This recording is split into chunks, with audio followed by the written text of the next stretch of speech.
El canal de Peñalolén. Chile se pone las pilas.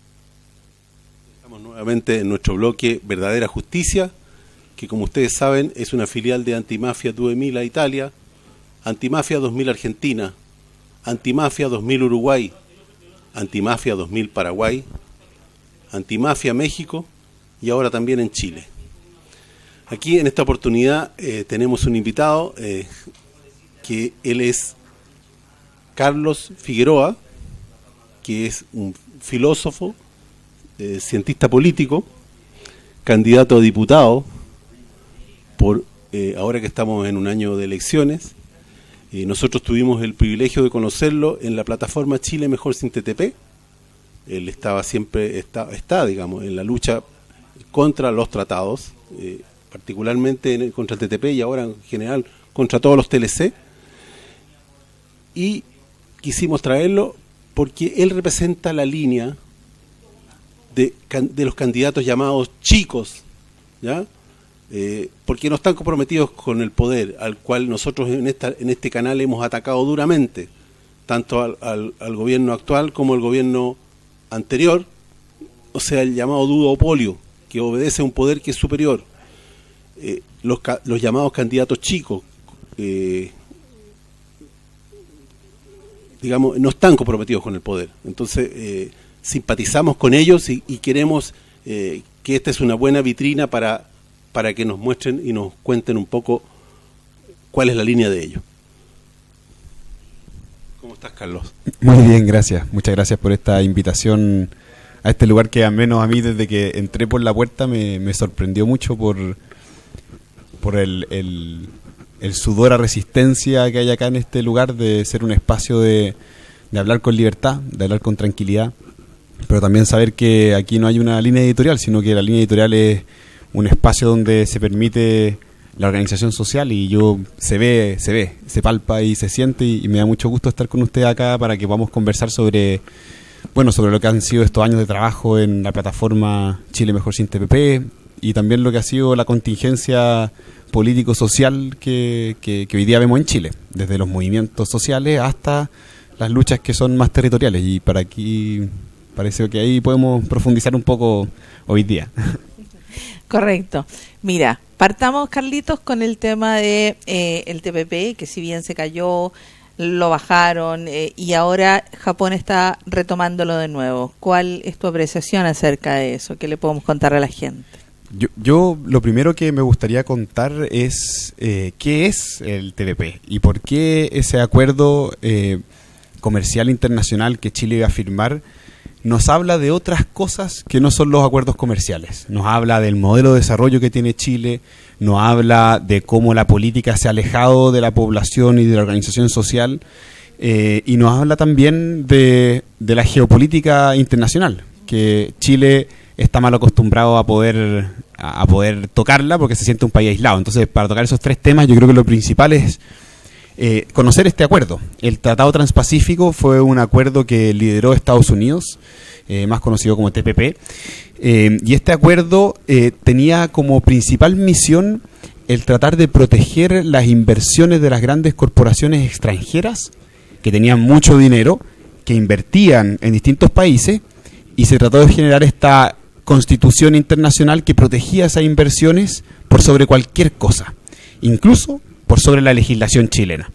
Entonces, cuando nosotros nos dimos cuenta, el año 2014, y con nosotros me refiero a muchas organizaciones sociales que comenzamos a juntarnos cuando empezamos a ver que se comenzó a negociar en secreto este tratado internacional y que iba a afectar el medio ambiente, iba a afectar nuestro acceso a los remedios, iba a afectar a los pueblos indígenas, nosotros dijimos, ya basta de tratar de hacer a nuestras espaldas un acuerdo internacional que nos va a afectar a nosotros y que además no tiene ningún norte de beneficiar a los chilenos, sino que solamente hacer una venia a Estados Unidos y creer o terminar de convencerse a sí mismos de que esto del desarrollo económico chileno nos va a beneficiar a todos.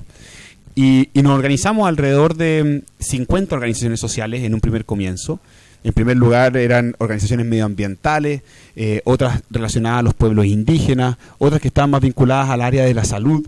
Y empezamos a conversar cómo detener este acuerdo internacional donde Chile estaba involucrado y que nos iba a afectar profundamente. Y tuvimos 2 años de trabajo donde nos juntamos religiosamente todos los lunes en la mañana a conversar qué hacer para hacer el contrapunto al gobierno, un gobierno que sobre todo en la política exterior tiene una política igual a la derecha, igual, es decir, no hay una distinción en la política internacional de Chile que pueda hacerse entre lo que ha hecho la nueva mayoría y lo que ha hecho el conglomerado de Sebastián Piñera.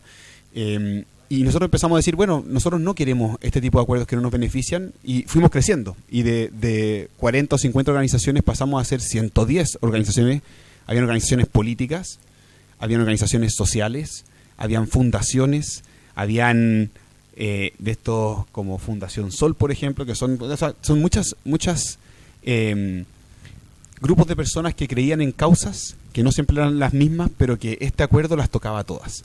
Entonces empezó a formarse esta posición y el primer signo de vitalidad de esto fue empezar a convocar y a organizarnos y a generar movilizaciones y una opinión crítica pública en contra de este acuerdo, al cual se fueron sumando algunos diputados, se fueron sumando algunos rostros, pero que el anclaje estaba puesto en esta plataforma que agrupaba organizaciones sociales.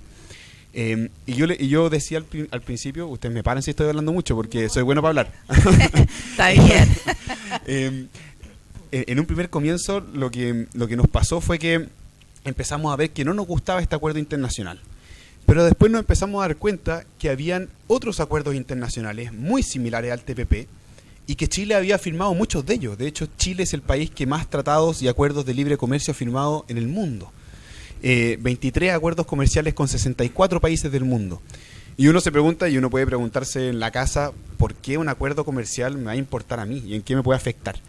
Y nosotros nos dimos cuenta que estos acuerdos internacionales, que como les contaba, limitan o protegen las inversiones extranjeras, nos afectan directamente. Y un ejemplo concreto que nosotros veíamos era que, como se trata de proteger a las empresas farmacéuticas internacionales, este acuerdo internacional del TPP lo que le decía era, bien, si tú inviertes acá en Chile, yo voy a proteger tu inversión y voy a proteger tu producción de remedios y te voy a dar un monopolio de la venta de esos remedios durante 8 años. En Chile existen actualmente 5 años de monopolio. Y ese alargue de 3 años iba a significar que ningún chileno iba a tener acceso a los medicamentos genéricos de ese remedio en particular, ya sea para el cáncer, ya sea para cualquier enfermedad que pueda ser grave o importante para todos nosotros. Entonces nosotros dijimos, ¿por qué estamos aceptando un tratado que le va a dar el beneficio a estas grandes corporaciones internacionales y no se va a preocupar del acceso a la salud de los chilenos en primer lugar? Y ahí fue cuando se nos agruparon partes del Colegio Médico de Chile, fundaciones que empezaron a trabajar con nosotros, como la Fundación Equidad, y fue el motor para empezar a decir, aquí hay cosas concretas con las cuales podemos ir a decirle a todos nuestros compañeros y compañeras chilenos y chilenas que hay un tratado que nos va a perjudicar. Pero como les decía antes, nos empezamos a dar cuenta que habían otros acuerdos internacionales, el TISA, el TPIP y todos los acuerdos de libre comercio que tenía Chile, que tenían cláusulas muy similares a las que tenía el Tratado Transpacífico. Y empezamos a decir, chuta, Chile lleva construyendo 25, 30 o 35 años un modelo económico y un modelo específicamente centrado en la exportación e importación, pero que ha encubierto o que ha tapado esta otra parte, que es la protección de las inversiones de lo extranjero y la no preocupación por los asuntos de la sociedad civil que han venido denunciándose hace mucho tiempo. Entonces nos empezamos a dar cuenta, ese era el segundo paso que yo quería dar, que había un problema más grande, que era que nuestro modelo económico, que protegía estas grandes inversiones, que le daba una venia a estas grandes corporaciones, no tenía como prioridad ni los trabajadores, porque de sindicalismo no se habla en estos acuerdos, no tenía preocupación por los derechos sociales y tampoco tenía preocupación por la participación de la sociedad civil en estos acuerdos. Entonces fue una experiencia muy fuerte darse cuenta que habían cosas tan a nivel global, como hablar de un tratado como Estados Unidos, que no iba a perjudicar en nuestra vida diaria. Y ahí muchos nos dimos cuenta y dijimos, bueno, Chile no es un país tan aislado del mundo, Chile es un país que depende de muchos capitales extranjeros, para que si vamos a la minería, si vamos a la electricidad que tenemos todos los días, si vamos al agua, al gas, al luz, todo hoy día tiene grandes capitales extranjeros. y muchos de esas ganancias se van hacia el extranjero, ni siquiera se quedan en Chile, se van al extranjero. Entonces, hay un fenómeno internacional, hay una globalización, como se dice hoy día, que afecta directamente cuando Chile se propone hacer acuerdos internacionales y algunos de ellos no benefician a los chilenos, y nosotros nos dimos cuenta de que al menos no nos beneficiaba y nos organizamos y hemos hecho un trabajo bonito, interesante, que terminó en esta plataforma que hemos formado. Quizás puedo parar de hablar porque... Pero... Sí. No, sí, lo único que vale la pena hacer un alcance, a lo mejor a la gente, de que hacerle ver que el TTP no ha muerto, a lo mejor en el fondo no ha muerto, en la forma puede ser, porque lo están tratando de resucitar países como Japón. Y hay una metodología mundial en el tema de hacer acuerdos entre países. Eso me gustaría que lo observaran. Para hacer un doble clic, como decimos nosotros hoy día en ese tema,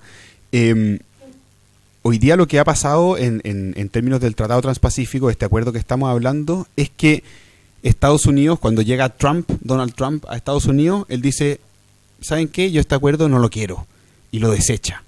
Y lo desecha obviamente por motivos muy distintos a los que tenemos nosotros acá en Chile, porque él en Estados Unidos lo que quiere hacer es detener todo lo que es la inmigración al país, detener los flujos de capitales que se vayan hacia afuera y tratar de hacer una industrialización que beneficie a las grandes corporaciones en Estados Unidos allá.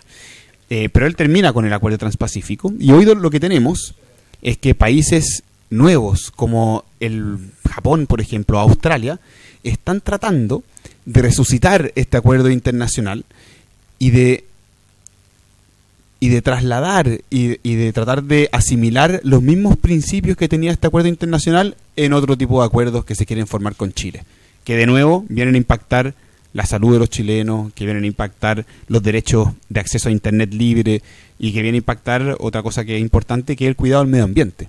Que nosotros fue una disputa constante en la plataforma Chile Mejor sin TPP, porque esta protección de las inversiones que se hacía y que era tan estricta, incluso podía llegar a impedir que nosotros construyéramos legislación más estricta para las grandes empresas a la hora de regular los residuos que ellos hacen en términos, por ejemplo, en la minería, de los residuos en el agua, de los residuos. ¿Por qué? Porque cuando este tratado transpacífico lo que señala es que si una empresa internacional que tiene capitales en Chile tiene un desacuerdo con las políticas o leyes que se crean en Chile, pueden demandar al Estado chileno, pero no lo demandan en nuestros tribunales locales, no lo demandan acá, nos van a demandar a cortes internacionales, que son cortes que están construidas con abogados ad hoc o muy a la medida de los intereses de estas grandes corporaciones. Y por eso es que nosotros empezamos a reclamar no solamente que queríamos que se terminara el Tratado Transpacífico, porque íbamos a estar mejor sin el Acuerdo Transpacífico, sino que empezamos a decir, nosotros además queremos otro modelo de desarrollo, que no tenga una prioridad especial en las grandes corporaciones, sino que tenga su mirada puesta en el bienestar de los trabajadores y trabajadoras chilenas, en la posibilidad de que muchas micro, pequeñas y medianas empresas también puedan surgir y que no sea todo esto de la gran exportación para las grandes empresas, y que haya una preocupación especial por el cuidado del medio ambiente, porque hoy día construir un modelo de desarrollo implica construirlo de la mano del cuidado de no solamente del medio ambiente, sino que de toda la biosfera que nos circunda. Entonces ahí hay una preocupación especial que, además de ser muy genuina de nuestra época, ya es una condición de supervivencia de la humanidad. Es decir, ya pensar con el cambio climático, las miles de millones de personas que se van a ver desplazadas en unos pocos años por las inundaciones, nos hace pensar que ya basta de pensar en un modelo de desarrollo que va a tener un impacto específicamente en la condición de vida de las personas y en la capacidad que tengamos de construir una sociedad más igualitaria. Y yo creo que ese segundo salto que dimos, que fue a decir, basta de tener un modelo de desarrollo centrado en el consumo, en la inversión para utilidades de las grandes empresas y el descuido del espacio fundamental, que es el espacio que vamos construyendo con nuestros cercanos y la capacidad que nosotros tenemos de sobrevivir en el día a día con nuestros sueldos, con nuestra capacidad de tener tiempo libre para poder estar con nuestras familias, etcétera. que la prioridad sea esa, que la prioridad no sea el trabajo por el trabajo, sino que un trabajo para vivir mejor y no al revés, pues, y no tener que vivir para trabajar, sino que trabajar para poder vivir. Bueno, ahora te queremos cambiar un poco de tema. Van a llevar a otro lugar. Te vamos a llevar al tema del Frente Amplio, que tú representas, la línea política, y cómo motivamos a los jóvenes, sobre todo que están tan desilusionados del duopolio de la política, de los políticos en general, porque la política no es mala, son los políticos el problema, ¿cierto? Sí. O sea, sí, es simple. Es simple. Entonces, cuéntanos un poco la línea de ustedes y qué es lo que están ofreciendo, como un poco cómo motivamos a los jóvenes. Tú me comentabas ahí fuera de micrófono algo de que los jóvenes estaban respondiendo mucho a ustedes, entonces eso me interesa, porque los jóvenes son los que nos pueden ayudar o cambiar este mundo, porque realmente son los jóvenes los que impulsan los cambios, los jóvenes son los que hacen todo, impulsan las modas, etcétera. Claro, ¿no? Incluso es cosa de ver este mismo canal que ha sido levantado como a pulso. Recién nos contaban cuando entrábamos de lo que ha costado levantar este lugar, que es la forma como yo veo la política. La forma como yo veo la política es la organización social como el espacio fundamental o como el motor fundamental donde reside la capacidad de cambiar las cosas. Con la organización me refiero y yo con esto me refiero con política, desde cuando uno siente, por ejemplo, inseguridad en su cuadra, porque uno siente que cuando su hijo va a salir afuera, o su hija afuera de la casa, uno puede que la siente insegura, y la capacidad que uno tiene de salir y decir, hay más que pueden sentir esto, y si trabajamos juntos podemos hacer algo mejor, y podemos construir un mejor barrio, podemos construir un mejor vecindario, podemos construir una mejor comuna, una mejor región, un mejor país, un mejor Sudamérica, y así subiendo en círculos donde, al menos en mi experiencia personal, la organización ha sido la clave. Yo fui dirigente estudiantil cuando estaba en la universidad. Me tocó trabajar mucho con otros en tratar de conseguir este desafío que era plantear el cambio de visión respecto a la educación. Pensar en una educación pública, gratuita y de calidad como un horizonte, antes era una cosa impensada. Todos pensaban cómo me saco la deuda de encima, pero no cómo pensamos una sociedad en la cual este pensamiento de la deuda ni siquiera exista.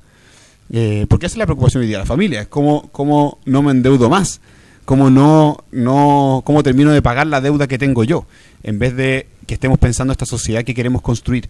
Entonces yo creo que lo que a mí me inspiró y lo que inspira también a la gente que trabaja conmigo, que trabaja en el movimiento al que yo pertenezco, que trabaja en este Frente Amplio también, es una política que cree en la organización como la base de la construcción del cambio para tener una vida mejor, para tener una mejor vida y para tener justicia social, que es lo más importante.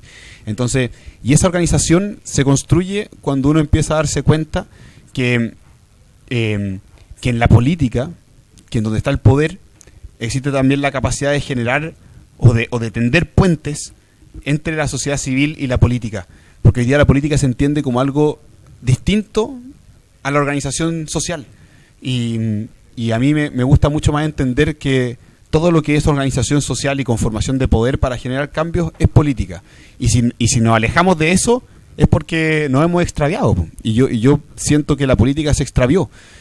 Una muestra muy simple y quizás tonta de eso es que en los años a fines de los años 80 y a principios de los años 90 en Chile votaba el 85% de la población. Ellos creían que la política significaba algo para sus vidas. Hoy día vota un 36%. Es decir, el nivel de separación que existe entre la política y el cambio social para el bienestar es muy grande. Y por eso a mí me gusta mucho, hay un libro de Saramago, José Saramago, que a mí me gusta mucho la ciencia ficción. Entonces me gusta leer a todos estos personajes que escriben sobre este tipo de libros que crean mundos ideales. Y él hablaba de un país que era España, que se resquebrajaba del continente y se empezaba a ir hacia el océano y se alejaba y se cortaban todos los vínculos comunicacionales, los vínculos que eran de lazos afectivos, todos los vínculos, y se empezaba a generar como una isla que se alejaba del continente. Y yo siento que la política en Chile es muy parecido a eso. Es una isla que cortó sus vínculos con la sociedad civil y que empezó a mirarse el ombligo. Y por eso la corrupción que uno ve hoy día, estos empresarios que les mandan correos a los diputados para decirles que cómo tienen que escribir las leyes, es porque ya a ese diputado no le importa qué es lo que está pasando abajo. No le importa. No puede importarle menos porque le interesa a la persona que le pagó la campaña. Entonces, ese grado de desconexión, que uno lo puede ver en muchas aristas, y en la calle se siente en la calle, porque uno va a la calle y yo quiero ser un político, entonces cuesta mucho entrar en esa calle, porque es como uno va y te dice, no, todos los políticos son iguales. Bueno, es verdad, o sea, es verdad en cierto sentido, porque estamos acostumbrados a ver algunos que se arreglan para sí mismos los bigotes y otros. Y hay casos que no son así. Nosotros sabemos que hay casos que de diputados, parlamentarios, que no son así. Pero la gran muestra que uno ve cuando uno ve los casos de corrupción es que la gran mayoría han hecho eso. Entonces uno se decepciona y uno sale a la calle y uno se encuentra con mucho malestar, con mucha desconfianza, con mucha decepción y con mucha tristeza también. Con mucha tristeza de lo que ha significado este desarraigo de la política de la organización social. Entonces, yo pertenezco a Revolución Democrática, que es un movimiento, un partido político nuevo, y también pertenezco al Frente Amplio, que es una plataforma de partidos, movimientos sociales, movimientos políticos, que nos hemos agrupado para tratar de formar algo distinto a lo que ha sido la nueva mayoría y el conglomerado de Piñera o Chile Vamos, para tratar de hacer este vínculo, hacer este lazo hacia la sociedad civil, y que, por ejemplo, el trabajo que nosotros hicimos en la plataforma Chile Mejor Sin TPP pueda ser una expresión de la política, y que eso sea la política. Y que si yo llego a llegar al Parlamento, por ejemplo, no sea no sea alguien en el cual que no sea algo distinto a lo que ya he estado haciendo todo este tiempo. ¿Se entiende? Es como, yo quiero ser un representante de este trabajo social que hemos venido haciendo y ser parte de él también, no ser algo ajeno a él, no como algo escindido, sino que ser parte de eso. Una consulta. ¿Cómo haces para que la gente te crea? Porque en este momento, lamentablemente, la gente, como ha visto, así como el caso Penta, el caso Soquimich y otros tantos, el caso Cabal, tú ves que hay corrupción y en todo orden, ya sea en la oposición o en el partido de gobierno. Estamos hablando de el duopolio que hay. Entonces la gente inevitablemente dice, no, y yo escuché hoy, precisamente que te comentaba antes, no, si cuando llegan arriba se olvidan y se arreglan los bigotes. ¿Cómo haces que la gente crea que cuando candidatos de el Frente Amplio llegue arriba, no va a pasar lo mismo con los anteriores? Porque la gente está desencantada, tal como tú dices. Entonces, ¿cómo hacer para convencer a esta gente de que efectivamente ustedes quieren un cambio real, que cuando lleguen ahí de verdad van a seguir preocupándose de lo que la gente necesita? Porque finalmente todos aquellos que están ahí, diputados, senadores, olvidaron de que ellos están ahí para trabajar por la gente y que la gente los puso ahí. ¿Cómo lo hacen? ¿Cuál es la diferencia entre lo que plantea este duopolo, que ha sido siempre lo mismo, y lo que ustedes están planteando ahora? Un poco así a grandes rasgos. Está difícil la pregunta porque, más que difícil la pregunta, es difícil la respuesta, porque yo pienso que en la medida en que construyamos representantes políticos, a mí la palabra representantes no me gusta. La democracia representativa creo que está en crisis completamente. Es decir, esta cosa de que alguien va, tú votas por alguien y ese alguien después hace lo que quiera, a mí esa fórmula no me gusta. Tampoco me gusta cómo está construida la democracia hoy día, esto de que todos tengamos un voto que sea todo como un momento específico cada 4 años y que después todo se olvida. No, yo creo que eso hay que cambiarlo. Ahora, ¿cómo se puede cambiar ese tipo de cosas? Yo creo que hay 2 cosas que se pueden hacer que pueden ser importantes. Y una tercera que es más bien como una vuelta de pelota también a las personas que que elegimos, que somos los que votamos, porque también hay una responsabilidad ahí, como que uno no debiese quedarse tranquilo. Ya, la primera cosa es que entendamos la política de una manera distinta y que los representantes políticos no sean algo especial, no sean una casta que se diferencia del trabajo de organización social. O sea, una de las gracias que tuvimos en la plataforma Chile Mejor Sin TVP, donde habían fundaciones, movimientos sociales, movimientos políticos, era que incluso habían parlamentarios que estaban involucrados en este movimiento social. A mí me gusta pensar la política amarrada a la organización social, que el día de mañana, ojalá, si yo me meto a otra organización o cualquiera se mete a otra, que no sea mal visto el pertenecer a eso, porque el arraigo de un político tiene que estar en esta organización, y asimismo la exigencia de responder a lo que se vaya haciendo en los espacios sociales a los cuales uno vaya perteneciendo. Es decir, no puede haber este grado de separación tan grande, y al mismo tiempo tiene que haber como la capacidad y apertura como para poder trabajar en conjunto. Yo creo que es una parte que se puede trabajar. Y lo segundo, creo que puede ser medidas más drásticas de control de los parlamentarios. Yo me acuerdo que cuando el Giorgio y Gabriel entran al Parlamento, ellos proponen rebajar la dieta parlamentaria, es decir, el sueldo de los parlamentarios a la mitad, y se negaron muchos de ellos. Es algo que vamos a seguir proponiendo y lo vamos a lograr en algún momento cuando tengamos mayoría parlamentaria, eso lo vamos a hacer. Pero a mí lo que me sorprende es que haya ese grado de desconexión tan grande. Entonces tenemos que buscar otros mecanismos como ese, de vinculación más directa, y vinculación, algo vinculante de los representantes políticos con la sociedad civil. Hay países como Uruguay que tienen permanentemente referéndum, donde se van zanjando cosas específicas o temas específicos que son de importancia o relevancia, o los diputados, si no cumplen con su misión, los pueden desaforar y los pueden sacar de sus cargos. Y está bien que sea así, está bien que si el día de mañana yo o cualquier otra persona hacen mal su trabajo, que se vayan, o más que se vayan, que los echen. Entonces tiene que haber como un trabajo de ese estilo. Y lo tercero que yo, como que también converso harto con la gente en la calle, es que nos vigilen, po. O sea, yo creo que no hay... La esperanza que hoy día de que se pueda hacer algo distinto tiene que ver mucho en que, y nosotros damos ese paso, decir, bueno, si no quieren confiar en nosotros, yo encuentro que es algo que está bien, no está bien, pero es válido dar la historia que se ha construido en los últimos años, pero al menos vigílennos, que nos miren, que vean si lo que estamos diciendo se condice con la realidad, se condice con nuestra historia, se condice con lo que nosotros vamos haciendo. Y si llegaran a ver que hay algo que sí le hace sentido, bueno, que confíen. Y si no, bueno, el peor escenario es que se queden las cosas como están.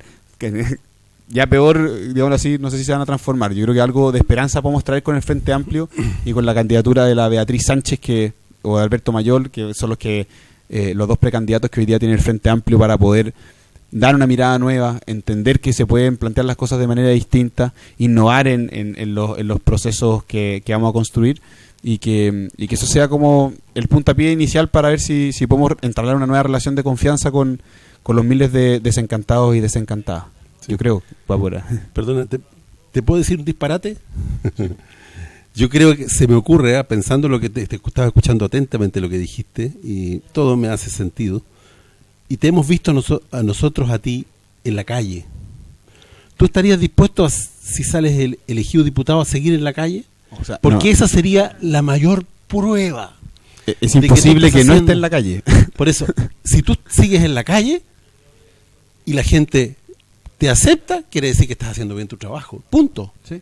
Es así de simple. Exactamente. ¿Ah? Yo creo que no hay prueba más drástica y clara que aparecerse y enfrentarse a otros como un igual.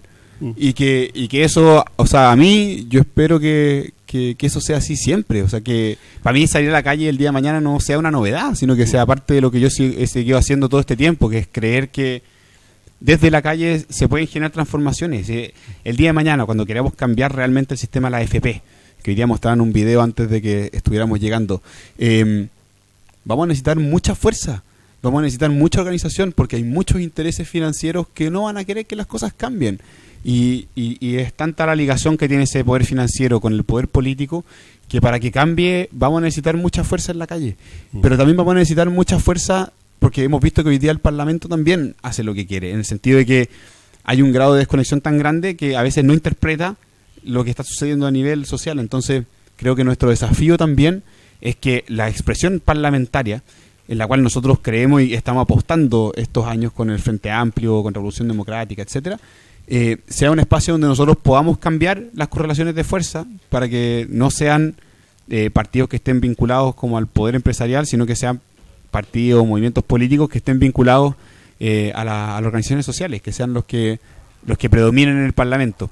Y con eso me refiero a que el llamado también es a que muchos de los partidos tradicionales que tienen algún tipo de raigambre o históricamente la han tenido organización social, también a fuerza de presión y a fuerza de asustarse quizás por lo que está saliendo, tengan algún grado de conciencia de que o esto cambia o vamos a un grado de incertidumbre a nivel nacional respecto a lo que puede pasar, que no va a tener un pronóstico bonito si es que no tenemos un proyecto más colectivo y más arraigado. Así lo veo yo.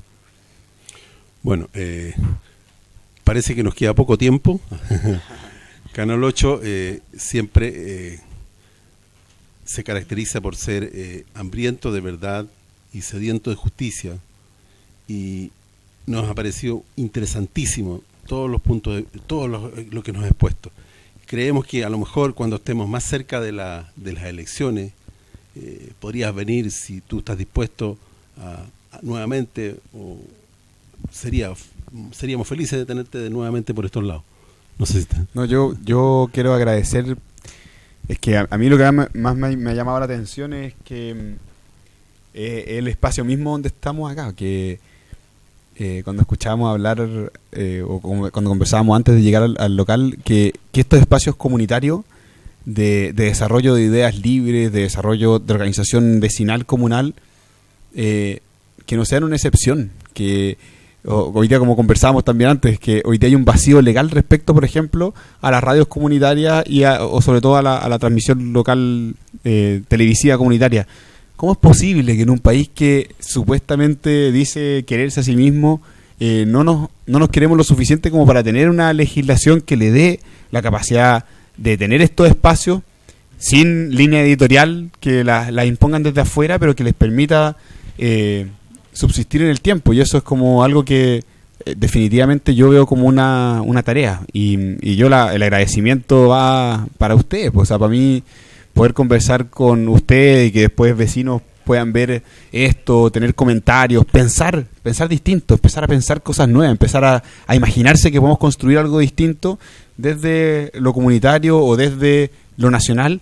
Yo creo que para mí esa es la mayor ganancia que podemos tener, y no una ganancia para mí, una ganancia para lo que estamos construyendo desde hace rato en estos proyectos políticos más nuevos.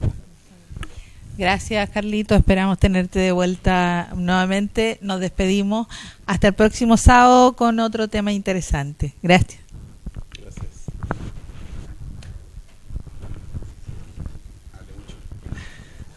Bien, súper bien. La idea es que después más adelante... Las respuestas se sienten en el aire. Son millones y millones de gritos al